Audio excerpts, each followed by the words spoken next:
Olá, querido Mãe Cristo, graça e paz.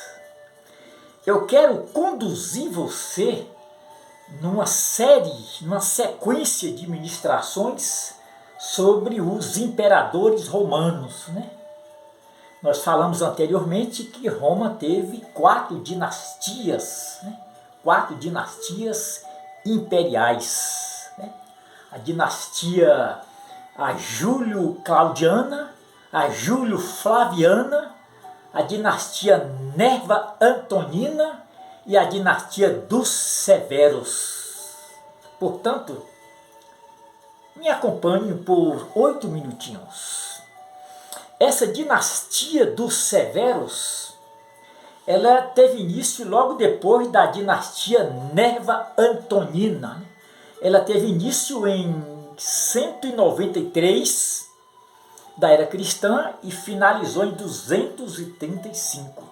Vale salientar que a cronologia não é uma ciência exata. Ela é uma ciência que auxilia a história. Então essas datações são aproximações. Entendeu? São aproximações. A cronologia não é uma ciência exata. Então, mais ou menos em 193, inicia a dinastia dos Severos e termina em 235. E essa dinastia foi fundada por um general africano, né, chamado Sétimo Severo. Esse cara foi de uma genialidade muito grande, né?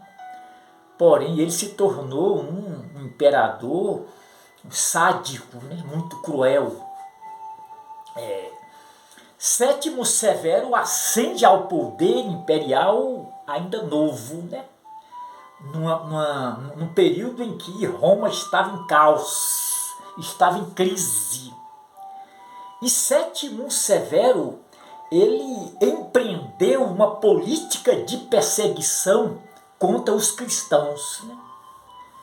Uma perseguição sistematizada, uma perseguição organizada, muito organizada. Sétimo Severo, general africano, imperador romano, ele usou 2 métodos de perseguição, né?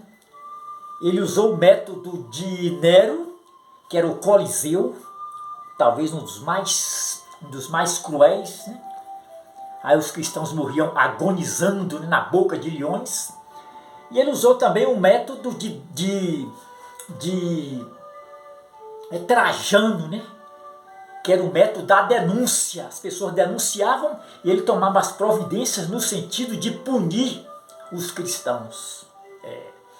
Num determinado período do seu governo, Sétimo Severo, ele foi levado ao estado de divinizado. Ele alcançou um nível elevadíssimo de santidade e foi divinizado. Os romanos chamavam essa deificação ou essa divinização de apoteose. É quando o imperador romano é levado ao nível de Deus. Ao nível de Deus. Então, a partir daí surge o culto à deidade imperial. E ele promulgou uma lei que punia, a pena seria a morte, para toda pessoa que se convertesse ao cristianismo ou ao judaísmo. Ser cristão, naquela época, seria um crime contra a ordem imperial.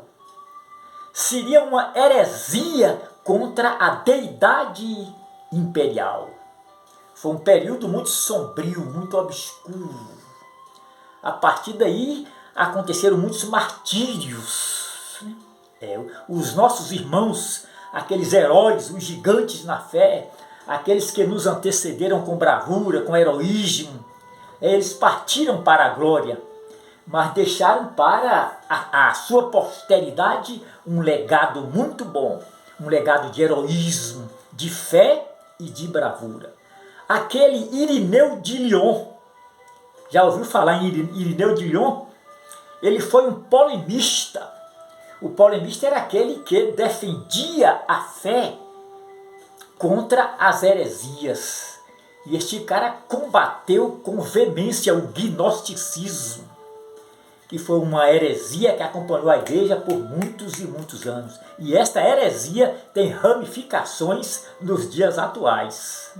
Esse cara foi martirizado na gestão de Sétimo Severo.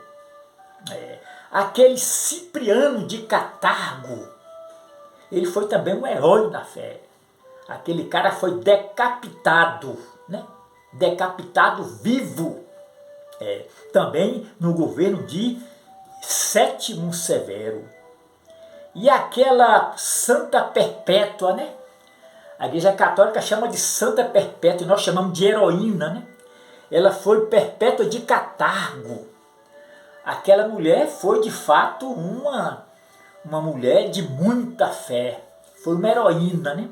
Ela foi transpassada por uma espada e morreu agonizando, mas não negou o nome de Jesus. Olha, a perseguição de Sétimo Severo deixou marcas profundas nas comunidades cristãs, no cristianismo. Mas, por outro lado, fortaleceu a fé dos heróis da fé. Esses homens enfrentaram com bravura as leis repreensivas, a truculência e crueldade dos perseguidores da fé cristã. Mas esses heróis deixaram para a sua posteridade um legado muito bom, um legado de fé, um legado de heroísmo, um legado de bravura, né?